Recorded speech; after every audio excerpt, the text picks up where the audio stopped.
Welcome, everybody. My name is Lydia Franco, and I'm with the Community Technical Assistance Center of New York.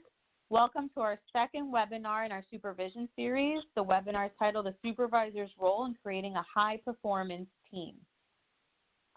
First, we wanted to take a moment just to acknowledge the current circumstances that everybody is going through now due to the coronavirus. We understand that this means it's a complete shift in the way we all work, and that a number of us are also struggling with sort of the uncertain circumstances in which we find ourselves both at home and at work. And so we just wanted to take a minute to acknowledge that.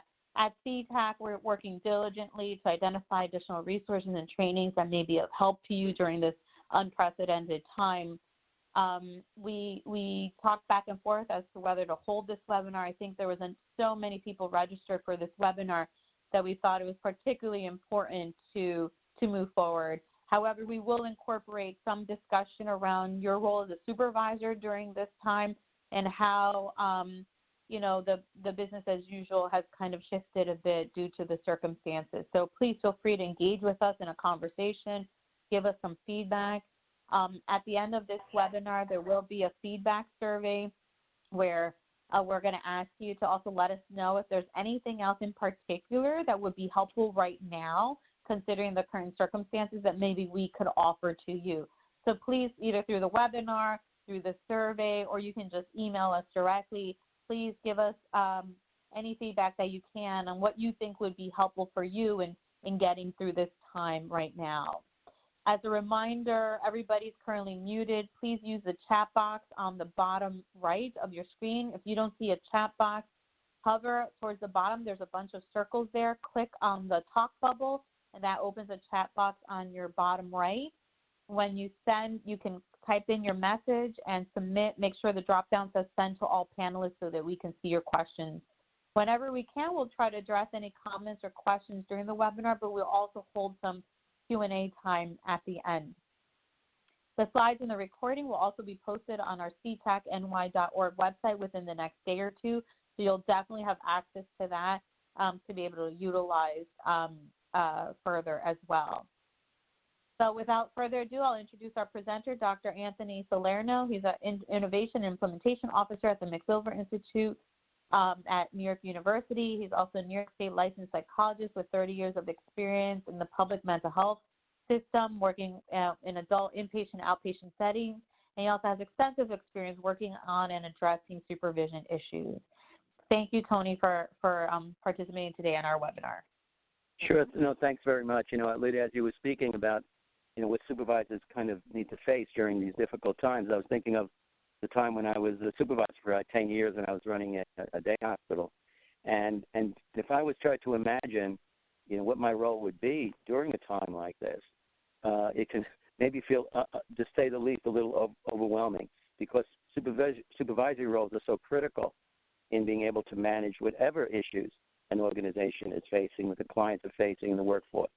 So, we're going to have a little time at the end to try to get some feedback so that we could perhaps, in thinking about what we can offer all of you and the behavioral health care system as part of CTAC, some ideas, if you guys could share that with us. So I'm going to go through some parts of this a little bit more quickly, and also this issue about having a high-performance team, I think also will make some reference to some of the challenges during particularly, critical times.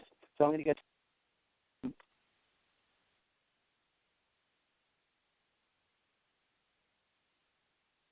Tony, I think you muted yourself. Can you guys hear? Okay. You guys hear me okay? Now we can hear you, yes.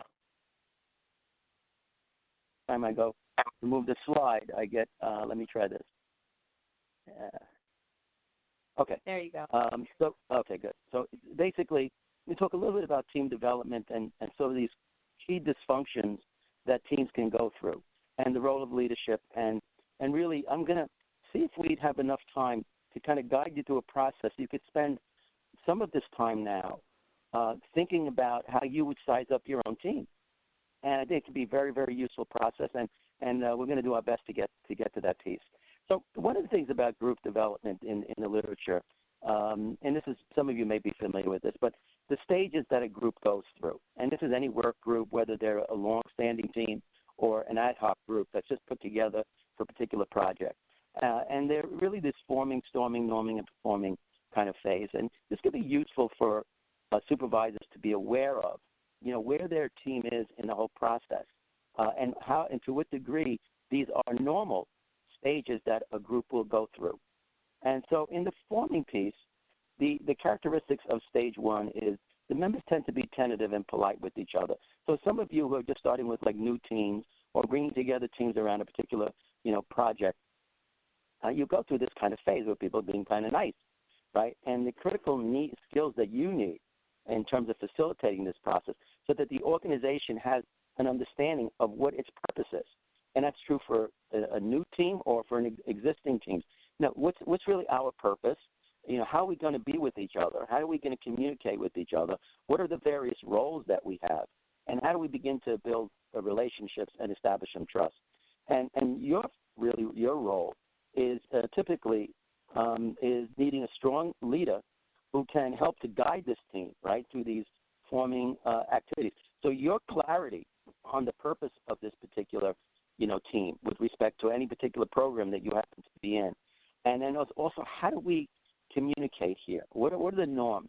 Now, sometimes they're explicit, how we're going to be as a group, almost like these ground rules that you may see, right? And other times, people kind of like develop these organically, but it is an important piece of thinking around how do I establish this? If we were to ask every person on your team, so what's your mission? What's the core mission that you have in this group? And how does it connect to the mission of your organization? If you get 5 different answers, then well, we don't have a shared understanding, a shared recognition of what the purpose is in our team. So you want to, of course, reduce confusion and unproductive type of like conflict.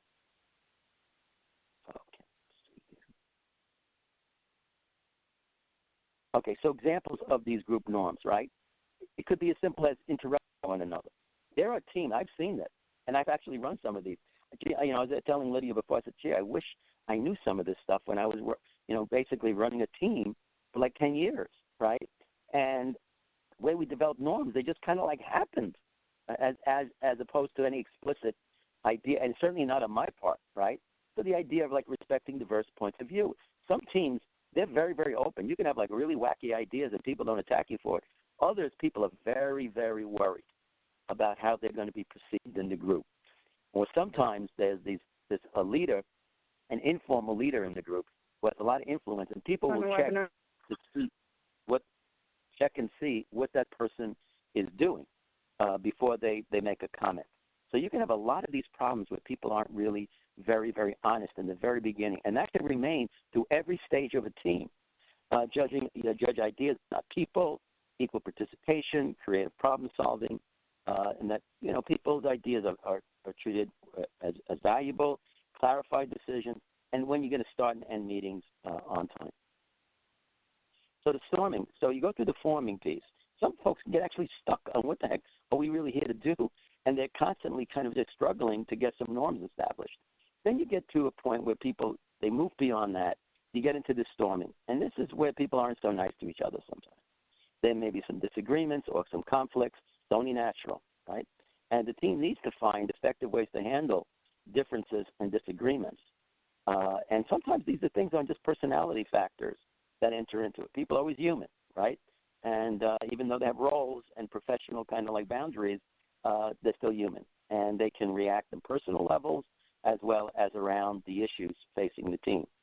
The group basically tends to exhibit increased conflict, less conformity, and it's also like who's trying to get a little bit more power here to influence what leaders do.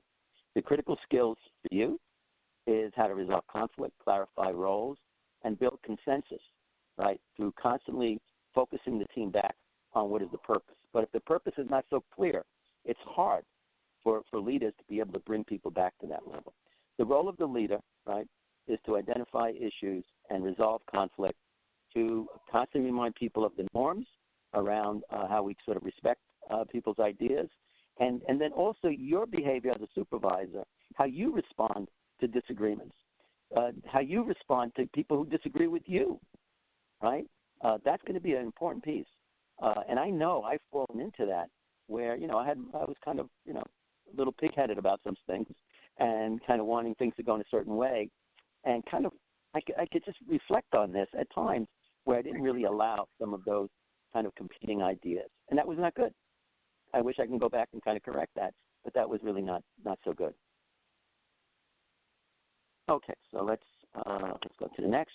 So your challenge really is to move the team from viewing conflict as undesirable to viewing it as something that can be used to enhance, right? So that disagreements, in a way that people are, again, it's the ideas that are being challenged rather than the individuals.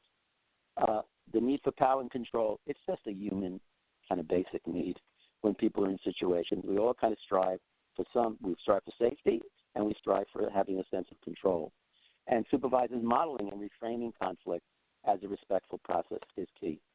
Now, the pitfalls is avoiding and shutting down conflict because you may feel uncomfortable with it, and I did. I tell you, to be honest with you, I did. I felt uncomfortable. When I saw it, I thought there was something going wrong, and I needed to do something about it. Or sometimes reinforcing, I didn't go in this direction, but sometimes leaders, team leaders can reinforce too much conflict, or playing favorites can be a real killer. Having difficulty reframing disagreements, establishing effective norms in stage one, and then engaging in uncomfortable conversations with any team member engaged in disrespectful conflict and ignoring norms. This issue, we've heard you loud and clear, and we're going to be building that into some of our successive webinars on supervision, that this idea of how do I deal with individuals who really aren't kind of going along with some of these norms that we established, where conflict or the complete avoidance of conflict, being too passive, is not really contributing to the work that we do. And how do you have those kinds of conversations? So we've heard that, and that's something that you'll see in successive webinars as well.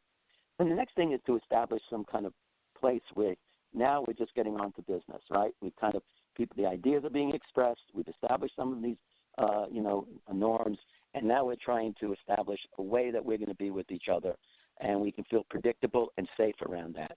And to demonstrate an ability to really complete tasks, solve problems, resolving conflicts, the skills that really, for you, is to engage in more sophisticated problem-solving decision-making, meaning a way of getting people to kind of share their ideas, evaluate the degree to which they're going to really accomplish the goals of and the purpose of the program, and then how do you get people to come together to make a decision around that. And you continue to look at conflict resolution, and people begin to start taking a little more responsibility. That's where now there could be a little shift in those who may have the knowledge and experience can begin to contribute to the goals of the group. Tony, and so, I'm sorry to interrupt, but I don't think the slides are moving forward. Oh, they're moving forward on me. Let's see. Sorry, everybody. We just noticed that they're not moving forward, so we'll see if we can fix that. You guys want to just take control of it, and then Sure. I'll just say, go to the next slide. Okay, let's see if that works. So, do you know where we got left off? So on the stage 2 storming. So now they're changing. Do you see that now?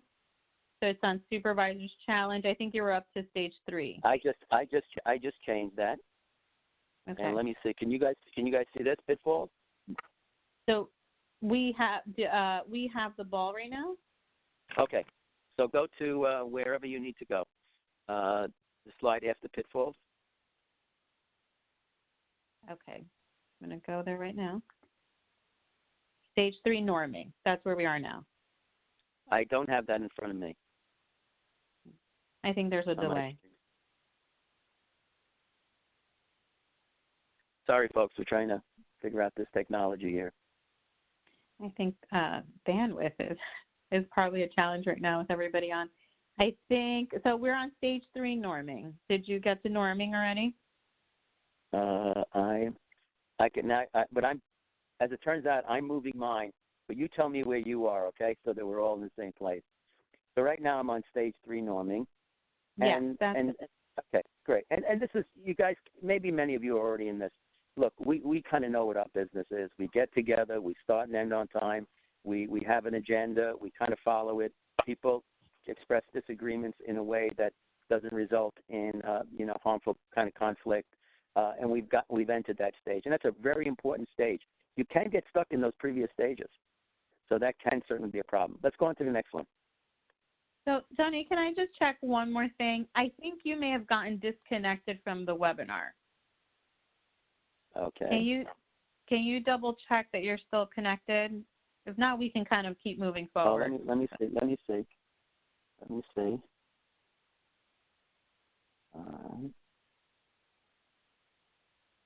We can hear you, but the WebEx platform itself, it looks like maybe you got knocked off. Okay. That's a very odd thing. Let me see. Okay. If not, we can continue with the slides if you want to work off of your file. Yeah, what I'll do is I'll do that. Okay. Okay. All right. So let's go to stage in the norming, and maybe I'll get back on.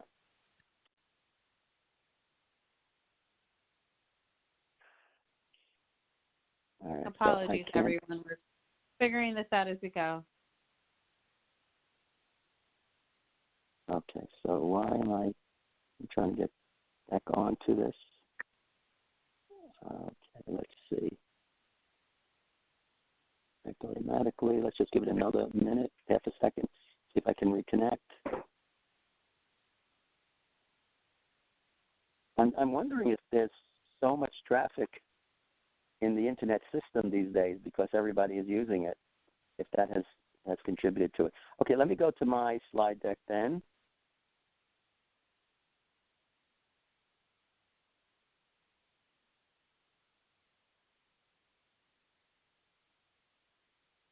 Okay, everybody, just bear with us just another few seconds, and then we'll just keep moving. And yeah, so just to answer some of the questions that have been coming in, the slides and the recording will be posted on the website, so you'll definitely have all of them. I think, Tony, you're back on. You just have to unmute you. Okay. And then I think you should be okay.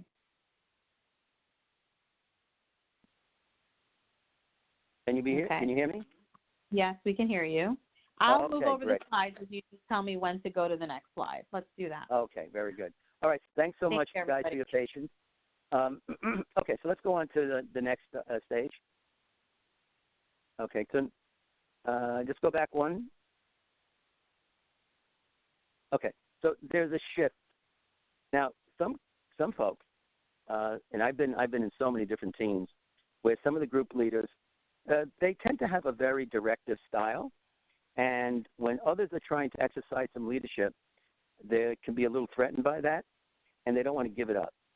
And so you can see some tension there, and the message is given to the team: I'm the boss, and I don't want you to act as if you were the boss. And that can be a real problem, just to be very straight and honest with you guys. And so in a really, really high-performance team, people who have expertise, energy, interest, that they can begin to contribute in a way where they provide some of the guidance. And that's now shifting a little bit of the leadership role. So go to the next performing. This is not very common. Just want to let you know. High-performance teams are not very common. They represent really the highest level of performance. And they can process their strengths and weaknesses while accomplishing their goals. I haven't been on this, and I certainly have not led a high-performance team. I just got to tell you that. and they're characterized by such flexibility in roles. They look internally. They actually look at how they're doing as a team. They can share things honestly without anyone getting hurt. Conflict is an opportunity. Disagreements are welcomed. No one is shut down. Energetic, creative, and fun. And the critical skills are they have a lot of high expectations for themselves, and they're willing to take risks, and often use subgroups as well as large groups of decision making. So that is a really very, very high level. So I just wanted to give you guys some idea of where the literature is on understanding the group process. Now what I'm going to go into is keeping an eye out for the key dysfunctions that can happen on a team. Next slide. So before I have a poll question, what stage best describes the current level of your team? What do you think your team is at this point? You see stuff, we're still trying to ensure that we're forming our purpose and getting some norms down, or are you in the storming? Where do you notice, gee, a lot of our meetings just seems to be some tension and disagreements, or are you in the norming stage where, listen, we've kind of gone through that. We've really developed a certain degree of like trust with each other, or look, we're at a very high performance level, or we find ourselves kind of going back and forth. And for some of you, maybe the people that you supervise, they may not actually work like as a team in the work. They can be like just individuals having their own thing to do, and they get together once in a while, but they don't seem to share like a group concept, this notion of as a group we're working towards shared goals.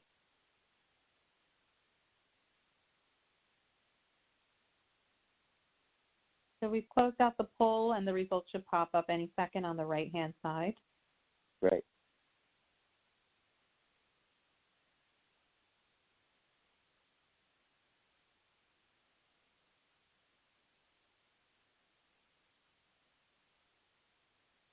Okay, so we have, well, there's a few that are really high performance. God bless you. That is rare, unusual, and thankfully you guys have gotten there, and it's a great place to be. Others are kind of in the process. Some good number are still the storming.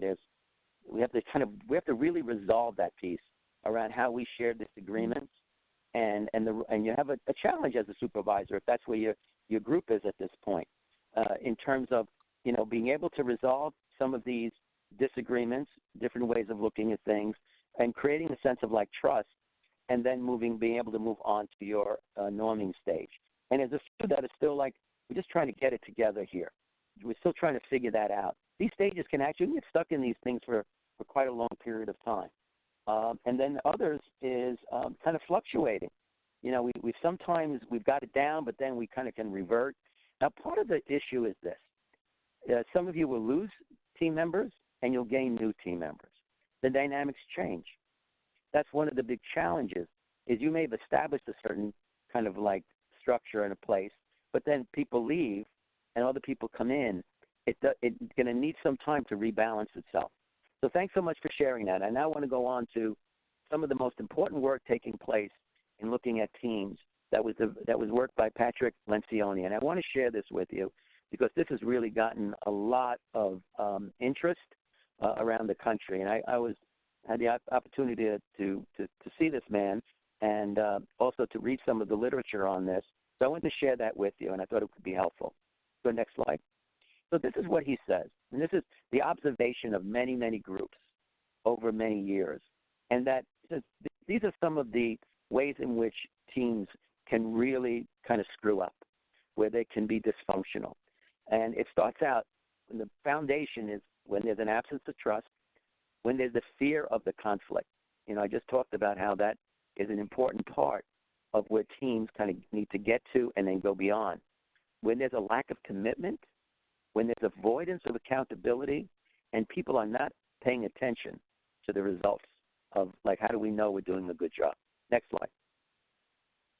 So the absence of trust, and your role as a supervisor, as well as what my role was as a supervisor, and my current role as a supervisor, is how do I create a sense of trust? You don't create trust. The trust is not in the team. It's hard to get to the next stage, and you're going to continue to have more dysfunctions along the way. And essentially, this is where people can be sort of vulnerable, and they don't want that. It's kind of challenging, right? No one wants to be vulnerable, so they want to be invulnerable. So we don't expose weaknesses. Thus, we are not honest. And it's impossible to build trust without honesty. In many cases, we're almost conditioned to keep our guard up. And also in our society, exposing of weaknesses is usually not something that people kind of encourage as openness. And we seem to encourage that with our clients, to be open, to be able to expose the challenges they have. But when it comes to each other, at times people have some challenges with creating a sense of trust. Next slide. So vulnerability-based trust. What you will hear people say when in high-trust teams. So think about this. if you hear the folks on your team saying things like, listen, I don't know the answer to that, or, you know what, I need some help. I'm really struggling with this particular client of mine, or in how do I frame this treatment, or I'm feeling really nervous when I see this particular client. In other words, to kind of say, look, I need a little help. Even if you have PhDs or MDs or whatever other degrees you may have, the idea that if you see people say that, then you know that's one indicator your team has trust. Somebody says, I didn't understand what was going on. Somebody said, hey, did you guys, any questions? And everybody said, no. But people leave that meeting with you saying, what was that about, right? That means they weren't comfortable saying, listen, I didn't really get it, what you were talking about. And can someone help me with? I messed up. I apologize for how I. Anytime you see this kind of speech coming out of your team members, you know something. You know that you have developed a sense of trust on that team. Next. So how do you know if your team members trust each other and trust you? What would you observe? Admit weaknesses, ask for help, accept questions, give one another the benefit of the doubt, take risk in offering feedback and assistance, appreciate and tap into other people's skills and experiences when they begin to actually compliment each other. Or say, you know what, you did a really great job with that. I wonder if we could spend a little time talking a little bit more about it. I'd like to apply it with some of the work that I'm doing. They focus time and energy on important issue and not politics. And politics can happen a lot. When people seem to be spending a lot of time talking about stuff that has absolutely nothing to do with the core work. Offer and accept apologies without hesitation, and look forward to meetings and other opportunities to work as a group. Those are the indicators. Next slide. Ask yourself, do our team members genuinely apologize when they act or say things that are hurtful? Do our team members openly admit when they make a mistake? Do we get to know each other as people, our personal lives, our interests? If you feel comfortable enough being able to kind of share who they are as a person outside of their particular role on a team. Next. Fragility of trust. If one member of the team, especially if the supervisor, is unwilling or unable to be vulnerable, it can, this is the term that Lencioni uses, is infect the entire team. One thing about why your role is so critically important and where I'm absolutely, I'm an old guy, so I only have a few years left in my career. The one thing that I really want to do is to keep this conversation about how to support your role as much as possible. And CTAC, we're going to try to expand our support and providing you guys with some knowledge and information because you're so critical in your role. And that's the piece, the issue of trust. I think I wasn't that bad at that because I was usually pretty comfortable sharing when I just didn't know stuff or I felt uncomfortable with things, and I would ask the team for support and help. But I think I could have done a lot better with that.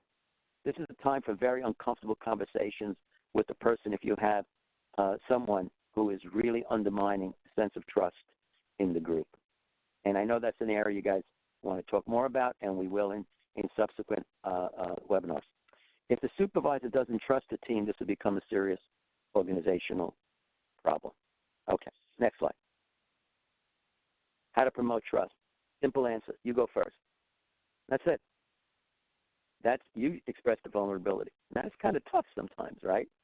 Where the supervisor is the one who might say, look, I'm not really quite sure how to do this, or listen, I don't think last week I was getting a little snippy with a few of you. I was really feeling under a lot of pressure, and I kind of got angry, and I just want to let you guys know that, and I'm sorry if that was really hurtful to you. How do you say that, right?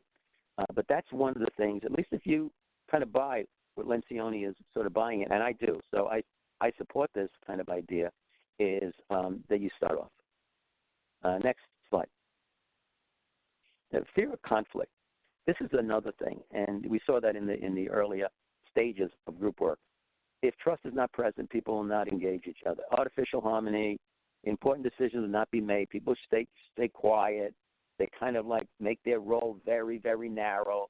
I've seen that in civil service because I worked in civil service for 30 years, where some folks like, when the stuff hits the fan, I don't want to be anywhere near it, and they begin to like create a very, very small role for themselves, as small as they can possibly create, in a way so that they don't have to deal with some of the challenges that may occur.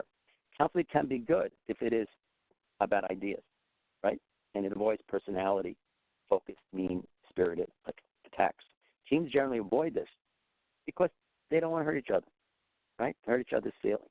But you don't hurt people's feelings when you express a disagreement in a respectful way. And some people struggle with how do I express a disagreement in a way that is really not disagreeable, right? In that kind of way. Next. Reflection, fear. Ask yourself, are we passionate and guarded in our discussion of key issues where there is disagreement? Are our meetings interesting, compelling, and energized, or they really feel flat and dull? They feel flat and dull, repetitious, kind of rote. People are just waiting for the meeting to end to get the heck out of there. Then it's kind of, if one has fallen into this kind of place where people just want to avoid conflict at all costs. Do we really discuss important and difficult issues? And does the leader create a safe environment so the conflicting perspectives are heard and discussed? This is an area I wish I knew more about. I wasn't so great at this when I reflect upon those 10 years. I wish I knew more about it, and I think I could have been able to take that into account in my role. Next slide.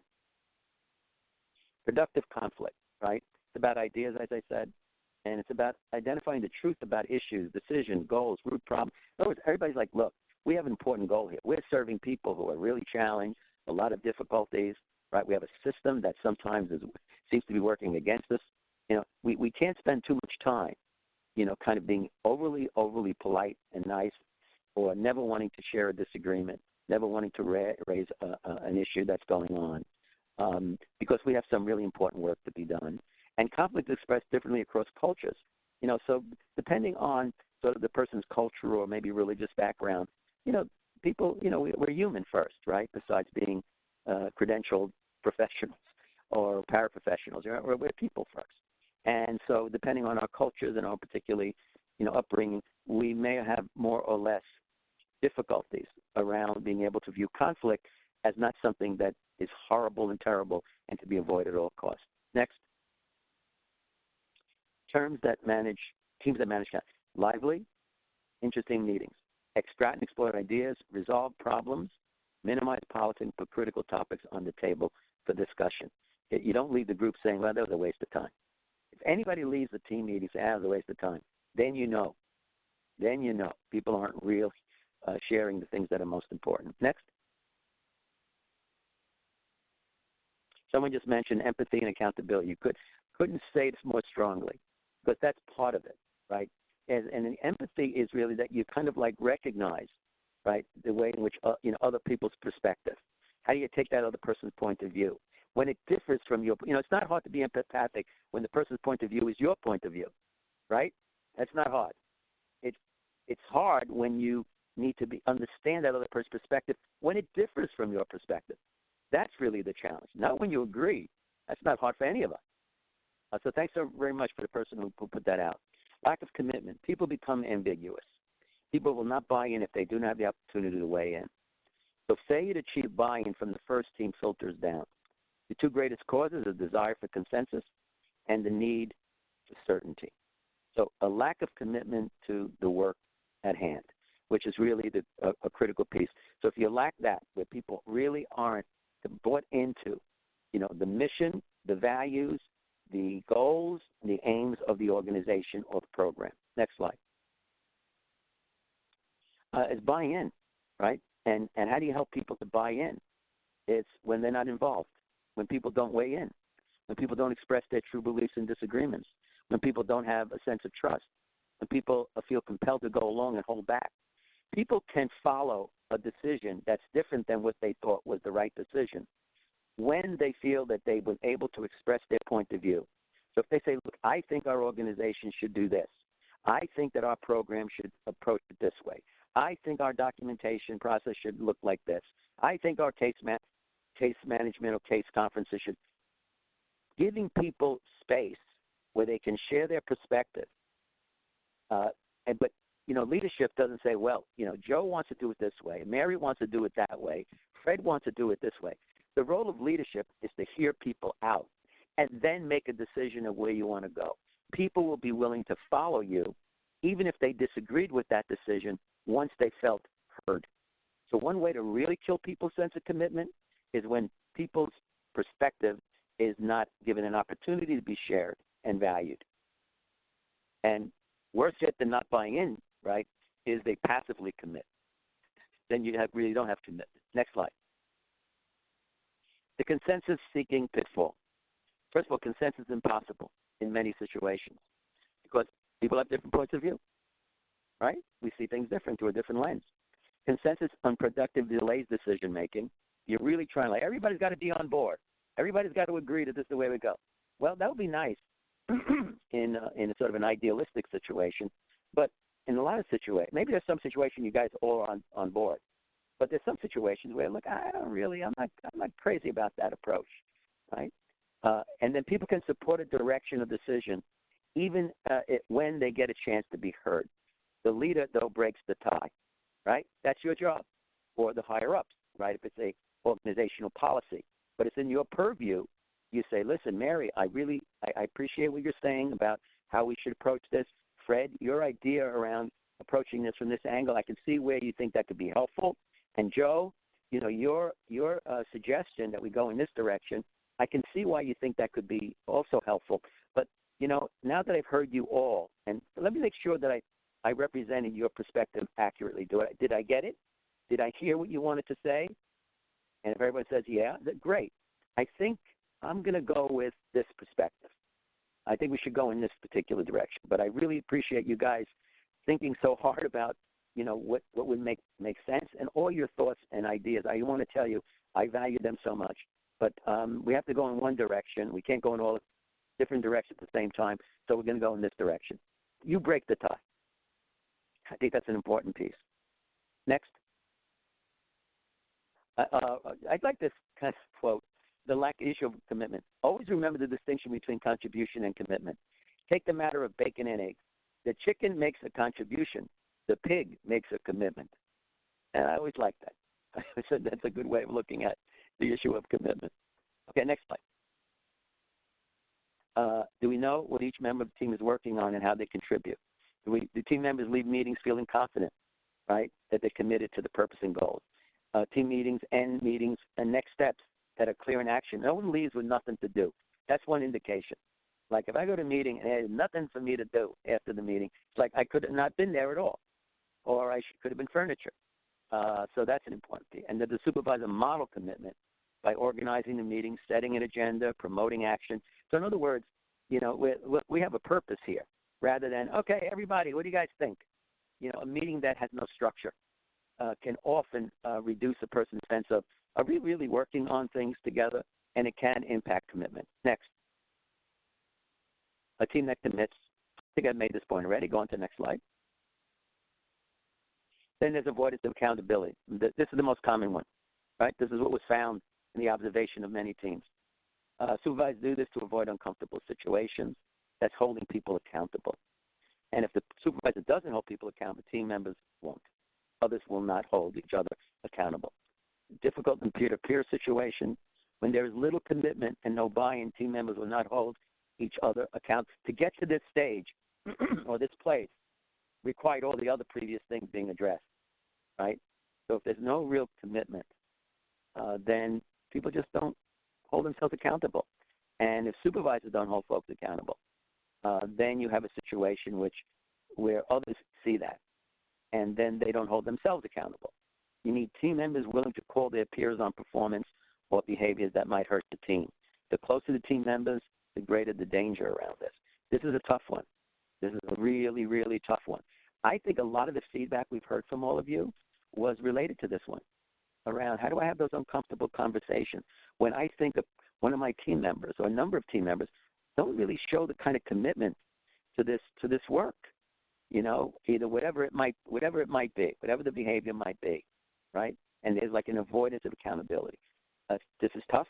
This is a challenging, yet for a team to really be able to get its work done and be high performance, it needs to address this. Next slide. I ask yourself, do the team members respectfully hold each other accountable? In other words, you might see a team member go to somebody who hasn't been saying anything, say, so Joe, what do you think about this? Now, that's that is an example of a team member holding another team member accountable in a really nice way, right? Just saying, hey, Joe, I was wondering what you thought about this topic that we're discussing, right? The team members deeply concerned about letting down their peers. That's another one, right? A high accountable team is one in which I don't want to let my other team members down. I'm holding myself accountable, right? Because if I don't, then I'm letting my peers down. Do members often volunteer to work in areas that are key to achieving aims that might be even outside of their specific job? And do you as a supervisor hold people accountable for their behavior? Next. The last one is inattention to results. Do we make sacrifices for the good of the project? Do we even know how we're doing? Are we able to keep track of critically important outcomes? Do we have a way of knowing whether we're really an effective team, that we're accomplishing our goals? Do we even keep track of that kind of thing? Do we review our goals and progress? Do we express dissatisfaction when we find things aren't going in the direction, or we get complaints from family members or clients? Do we kind of talk about that stuff and say, gee, what's going on here? Do we discuss areas of performance that are really of concern to others? So anyway, and it's not caring about or inattention, not even caring about, so we don't really pay much attention to results. Next. So if the supervisor doesn't attend to results, it communicates that results don't matter. Difficult to hold people accountable, right, for behavior that detracts from goals and aims of the organization. Okay, next slide. So I wanted to share with you, and I think we're not actually going to, I'm not sure if we're going to have time to kind of go through all of this, but there's a scale. And Lydia, are we able to give people access to downloading this particular scale? Yes, when we post the recording and the slides, we can also post any additional handouts or the scale itself. Okay, that's great. That's great, because I want to share this with you. This is, if you said to yourself, Tony, I really would like to spend a little time. Let me think through a lot of what you just said and apply it to my team. And now you're kind of kicking this up and trying to understand this and try to apply what you've just learned to your own work. And so here's a tool that can be useful to you. And you can use the scale, and then there's a way of tabulating your results. So let me just share that with you. Then you guys can download this on your own. So you'd ask yourself these questions. Team members are passionate and unguarded in their discussion of issues. Well, how would you rate it? Would you say, yeah, usually, or sometimes, or forget it, hardly ever, rarely?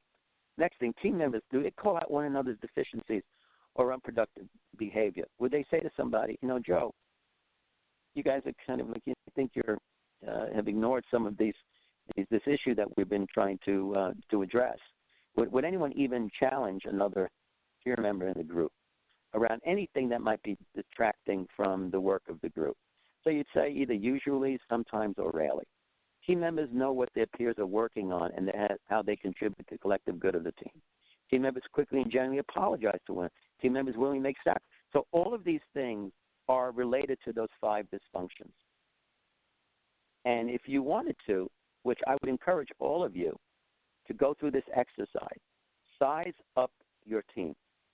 You get an idea of where some of your stuck places could be. Where are we maybe not doing so great, or there's a dysfunction there that I hadn't really appreciated or was aware of, because you can't address something that you're just not aware of.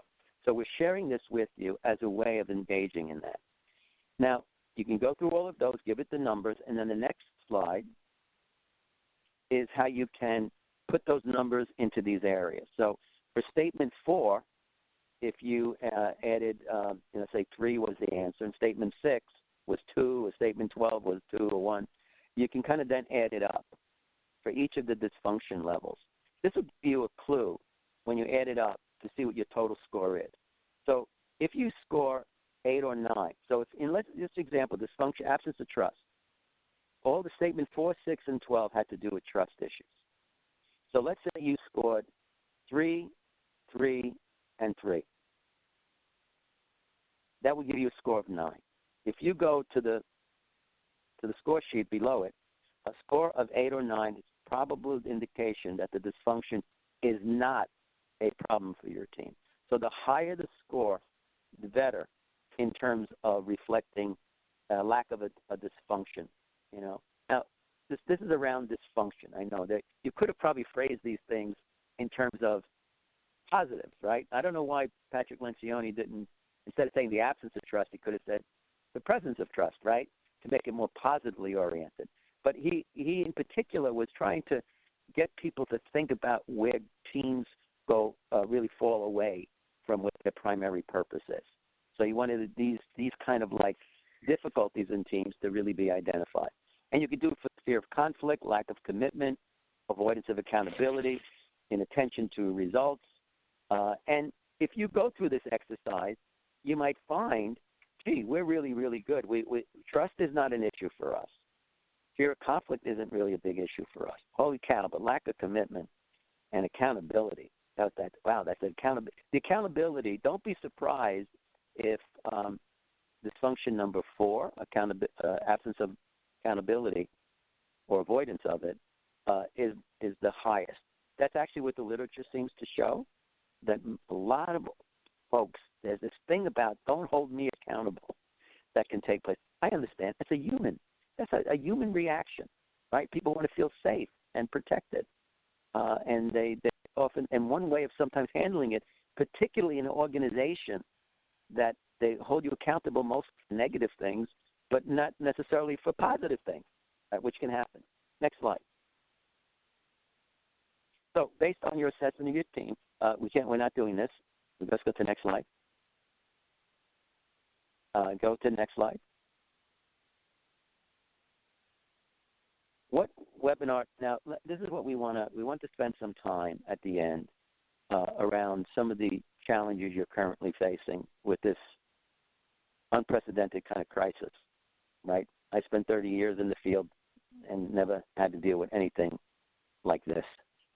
9/11 was basically it in terms of when we had to deal with the huge crisis. But this is one that can be so protracted and can influence for really months, weeks, and months to come. So we're trying to figure out at CTAC what kind of topic would be of most interest to you in light of this crisis. And if you could just share, we thought of some that might come up, but really type in the chat box other topics that we haven't really thought about that are not listed for us. So A would be effectively communicating with your team members about challenges ahead, identifying and addressing the needs of clients who are at the highest risk during this time, information about what strengthens resilience in my team members, best practices in providing mental health services over the phone, or how to address client and staff anxieties during this time. And in the chat box, if none of these kind of do it for you, if you could chat maybe another topic, maybe a couple of these do. So I don't think you can do more than one at the same time. I know, Lydia, can people check off more than one at the same time or just one? Yeah, they can kind of choose which ones they want. Oh, okay. So you don't have to select just one. You can share with us maybe your top 2 topics. So that's where we would get started if there was a predominance in a particular area. So if you guys would just check off 2 of the boxes, would be great. Yeah, you can just chat in A, B, C, D, or E, or just kind of write out what you'd like to share. Yeah, whatever you want to chat in if that's easier. Yeah, right now it's a chat. I think what I do want to highlight is that there was a previous comment, just while we're waiting everyone to kind of chat in their response, saying that due to the newness of how services may be delivered at this time, my team has moved back to the forming stage. Also, there's a lot of confusion, but we've decided to take the stance that we're in this together and we'll manage the best we can. So I just wanted to highlight that comment now that you, as we're waiting in. Yeah. Terrific. Thanks so much for that comment. All right, so we are going to be using the poll. Okay, so let's see what we have here. There's it looks like it's pretty much scattered. We have how to address these anxieties was the largest. Best practices in providing mental health services over the phone. Okay, so it sounds like there's interest across a number of these topic areas, and then also when we see some of the chat box responses, that was going to be very helpful to us as well. Yeah. So we also have some chat responses, say A and B for me, or A. A seems to come up quite a bit. A and E and B. Great, great. All of that information, plus other things that we'll be looking at, is something we will take seriously in thinking about other things we can offer outside of the supervisory series. Can we go to the next slide?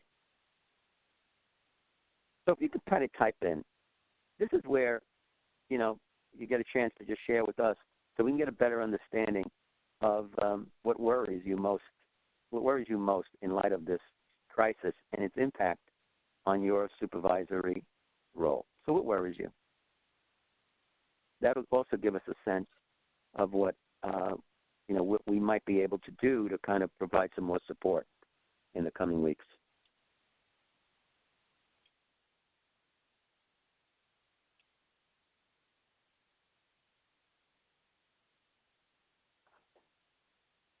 Yeah, people, I could see folks kind of chatting in.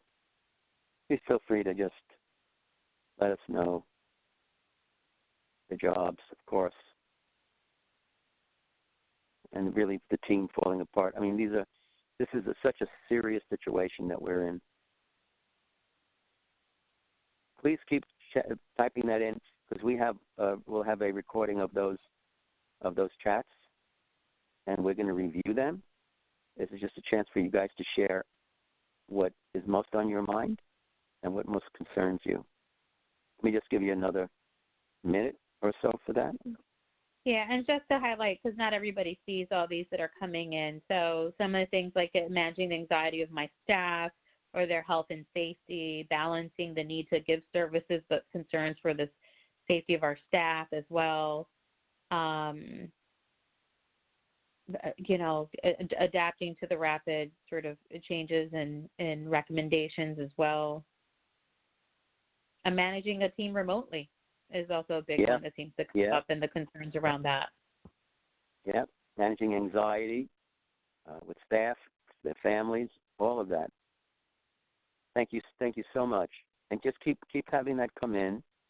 I also want to go on to the next slide. Because we're just trying to also get a sense of, okay, so this is what we're thinking. One of the things we thought, and we don't know, this is just giving it a shot here, right? We're particularly interested in seeing if you guys, any of you, are working in an organization that you would think, you believe their response is fantastic. And how you rate your organization's response. And we're particularly trying to see and identify organizations that and supervisors are pretty good at this.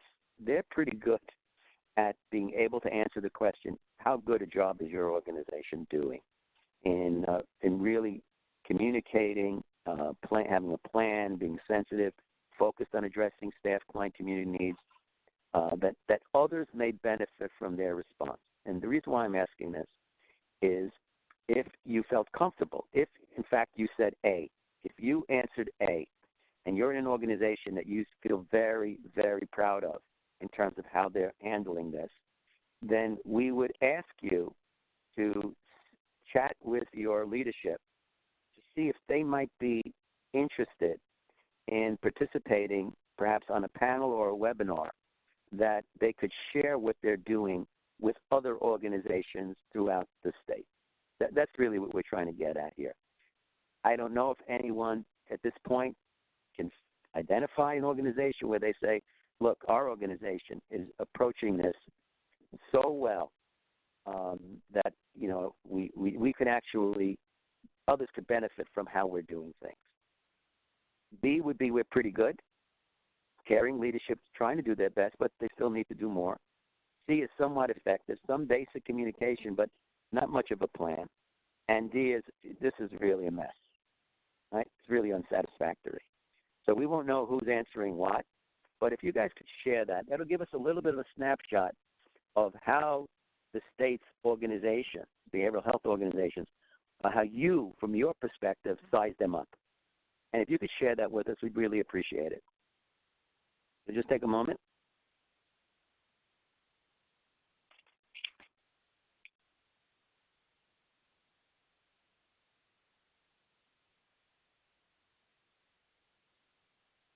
Okay, well, this is pretty good.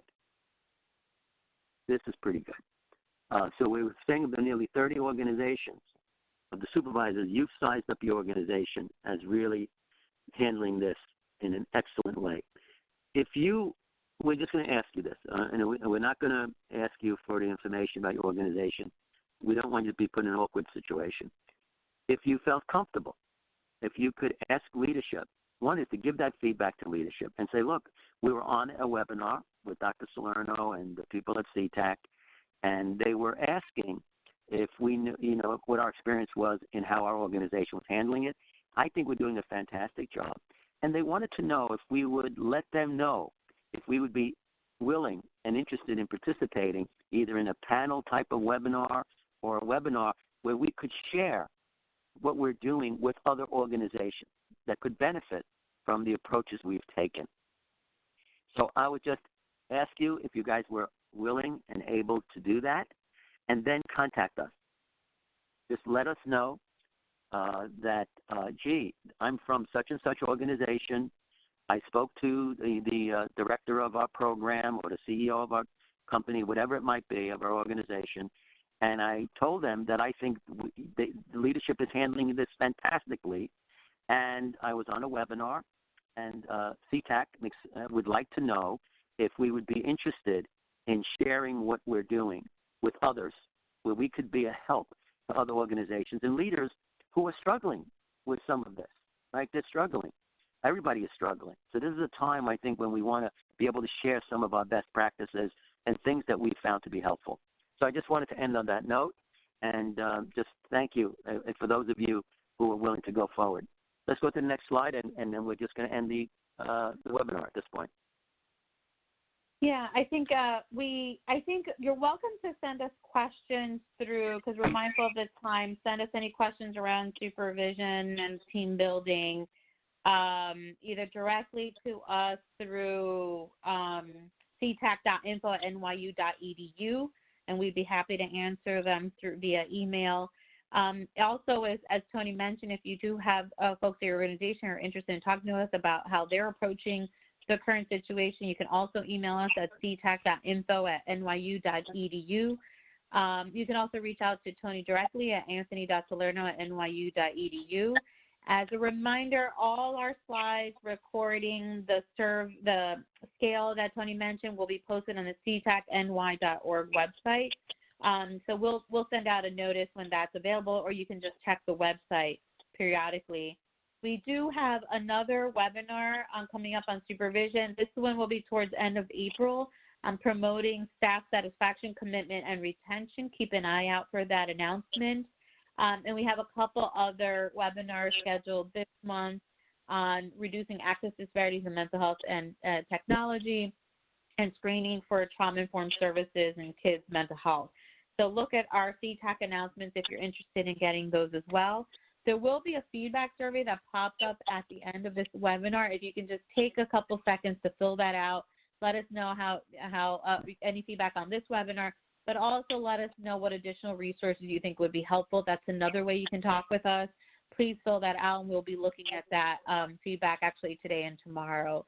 Thank you, everybody, for taking the time to meet with us and to participate with us on this webinar. Thank you, Tony, for presenting and guiding us and facilitating the conversation. And I really wish that everybody has a great rest of the day and stay healthy. Right. Thank you, everybody, and stay safe. Take care. Bye-bye. Bye-bye.